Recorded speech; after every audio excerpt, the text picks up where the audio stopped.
Hey guys, உண்மையாக சொல்லுங்கள், நீங்கள் உண்மையிலே லேசியாக தான் இருக்கீங்களா இல்லை பிஸியாக இருக்கீங்களா? ஆக்சுவலாக இந்த டாப்பிக்கை நான் வந்து என்னோடய ஓன் ஸ்டோரியிலேருந்து தான் கொண்டு போகிறேன். ஓகே, ஃபர்ஸ்ட் நான் 10th படிக்கும்போது தான் இதை ரியலைஸ் பண்ணேன். என்னென்னா, ஒரு ரேண்டம் டேயில் என்னோடய ஃபோனோட ஸ்க்ரீன் டைமை செட் பண்ணி பார்க்கலாமே பார்த்தா 7 hours இருக்குது. 3 hours இன்ஸ்டாகிராமில் இருந்திருக்கேன், 2 hours யூடியூப் பார்த்துருக்கேன், அண்ட் 2 more ஹார்ஸுக்கு நான் ஸ்க்ரோல் மட்டுமே பண்ணியிருக்கேன். ஸோ இந்த விஷயம்லாம் பார்த்ததுக்கப்புறம் நான் உண்மையிலேயே ரொம்ப ஷாக் ஆகிட்டேன். பிகாஸ் பர் டே 7 ஹார்ஸ்னால் நான் கேல்குலேட் பண்ணி பார்த்தேன். பர் மந்த்துக்கு வந்து அது 210 ஹார்ஸ் அண்ட் அது பர் இயருக்கும் கேல்குலேட் பண்ணி பார்க்கும்போது it's more than 100 days. So நான் மோர் தேன் 100 days வந்து ஜஸ்ட் ஒரே இடத்துல உட்காந்து ஒரு ஃபோனில் வேஸ்ட் பண்ணியிருக்கேன். ஸோ அப்போ தான் எனக்கு என்ன தோணுச்சுன்னா, நான் வந்து பிஸியாலாம் இல்லை. பிகாஸ் நான் எல்லாருமே என்னை பற்றி சொல்லும்போது நான் பிஸியாக இருக்கேன், எனக்கு டைம் இல்லை, அந்த மாதிரி நிறைய காரணங்கள் சொல்லுவேன். ஆனால் இப்போ யோசிச்சு பார்த்தா தான் தெரியுது, நான் பிஸியாக இல்லை, டிஸ்ட்ராக்டடாக இருந்திருக்கேன். அதுக்கப்புறம் தான் வந்து சரி ஓகே, இதை வந்து நம்ம ஓவர் நைட்லேயும் சரி பண்ணிட முடியாது.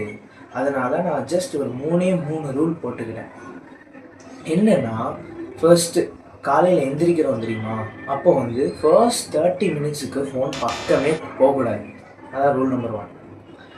ரூல் நம்பர் 2 என்னென்னா, நம்ம sleep cycle at least just 12 o'clock முன்னாடியாவது தூங்கணும் அப்படின்னு வச்சுருந்தேன். 3வது ரூலாக நான் அப்புறம் சொல்கிறேன். ஸோ இந்த 3 ரூலையும் ஓவர் நைட்லலாம் நான் அவ்வளோ பர்ஃபெக்டாக ஃபாலோ பண்ணலை, யாராலையும் பண்ண முடியாது. இதில் வந்து இந்த 3 ரூலையும் நான் வந்து ஃபாலோ பண்ண ஆரம்பிச்சேன்ல, அப்போ தான் கொஞ்சம் கொஞ்சமாக கற்றுக்கிட்டேன். மோட்டிவேஷன் வந்து முக்கியம் இல்லை, கன்சிஸ்டன்சி தான் முக்கியம்.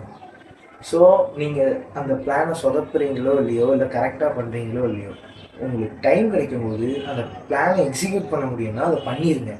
நேற்று தான் மிஸ் பண்ணிட்டேன், அப்போ திரும்ப ஒரு 1 தேதி இல்லை மண்டேலேருந்து இல்லை நாளையிலேருந்து பண்ண ஆரம்பிச்சிங்கன்னா அதுக்கு பேர் வந்து ப்ரொகாஸ்டினேஷன்னு சொல்லுவாங்க. உங்களுக்கு ஏற்கனவே தெரிஞ்சிருக்கும். நான் நாளைக்கு பண்ணுறேன், நெக்ஸ்ட் மந்த் கரெக்டாக 1ஆம் தேதியிலேருந்து நான் ரொம்ப பர்ஃபெக்டாக இருக்குவேன். ஃபர்ஸ்ட் திங், அந்த பர்ஃபெக்ட்டுங்கிற வார்த்தையை எங்கேயாவது தூக்கி எரிஞ்சிருங்க. பிகாஸ் பர்ஃபெக்ஷன் எதிர்பார்த்தா நம்மளால் ஒரு விஷயத்து கூட ஒழுங்காக செய்ய முடியாது. Consistency beats perfection. So first consistency தான்.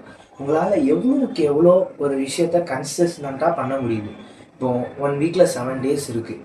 இப்போ 7 daysம் ஜிம் போகிறவங்களும் இருக்காங்க, அதில் 6 days போகிறவங்க இருக்காங்க, 5 days போடுவாங்க. சில பேர் என்ன தெரியுமா பண்ணுவாங்க, நான் வந்து 6 days ஜிம் போகிறேன் அப்படின்ட்டு ஒரு 2 weeksக்கு 6 days போயிடுவாங்க.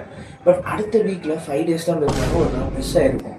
அப்போ என்ன நினைப்பாங்க, சரி இந்த மந்தில் நம்ம சொதப்பிட்டோம், அடுத்த மாதத்துலேருந்து திரும்ப பர்ஃபெக்டாக ஆரம்பிப்போம் அப்படின்னு அவங்களே எக்ஸ்கியூஸஸ் சொல்லிப்பாங்க. அதுக்கு தான் சொல்கிறேன், பர்ஃபெக்ஷன் எதிர்பார்த்தா எந்த வேலையும் நடக்காது. அதனால தான் பர்ஃபெக்ஷன் எதிர்பார்க்காம நேற்று பண்ணலையா, சரி இன்றைக்கி பண்ணுவோம் அப்படின்னு கண்டினியூ பண்ண பாருங்கள், கன்சிஸ்டன்ஸாக இருங்க பாருங்கள், அப்போ தான் எல்லாமே நடக்கும். அப்புறம் அந்த 3ஆவதாக ஒரு ரூல் சொல்கிறேன்னு சொல்லியிருந்தேன்ல, அது வேறு ஒன்றும் இல்லை. டெய்லி 1 hour செல்ஃப் இம்ப்ரூவ்மெண்ட்காக டைம் இன்வெஸ்ட் பண்ணுங்கள். லைக் புக் ரீட் பண்ணுறதா இருக்கலாம், இல்லை ஜிம் போகிறதா இருக்கலாம், இல்லை மெடிடேஷன் பண்ணுறதா இருக்கலாம். அதாவது உங்களோட கேரக்டரை இம்ப்ரூவைஸ் பண்ணுற மாதிரி என்னெல்லாம் இருக்கோ அதில் ஏதாச்சும் ஒன்று. ஃபஸ்ட்டே நீங்கள் 1 hour பண்ணி ஆகணும்னு இல்லை, ஒரு 30 minutes இல்லை 20 minutes ஆகுது பெர் டேக்கு நீங்கள் அதை மிஸ் பண்ணாமல் பண்ணுறீங்களான்னு பாருங்கள். அது பண்ணாலே போதும். நம்ம வந்து எப்போவுமே பர்ஃபெக்ஷன் எதிர்பார்க்கக்கூடாது, ஒன்லி கன்சிஸ்டண்ட்டாக மட்டும்தான் இருக்கணும். அதுக்கப்புறம் வேறு என்ன, அவ்வளோதான். நீங்கள் டெய்லி பண்ண ஆரம்பித்தாலே அந்த டிஃப்ரென்ஸ் வந்து கொஞ்சம் கொஞ்சமாக உங்களுக்கு தெரிய ஆரம்பிக்கும். இதெல்லாம் பண்ண வந்து உங்களுக்கே வந்து அந்த ரிசல்ட் தெரிய வரும். ஓ, நம்ம கொஞ்சம் கொஞ்சமாக வந்து பெட்டராக மாறிட்டு வரோம் போல் அப்படின்னு. ஆனால் அது எப்போவுமே டக்குன்னு தெரிய வாய்ப்பே இல்லை. Because good things take time.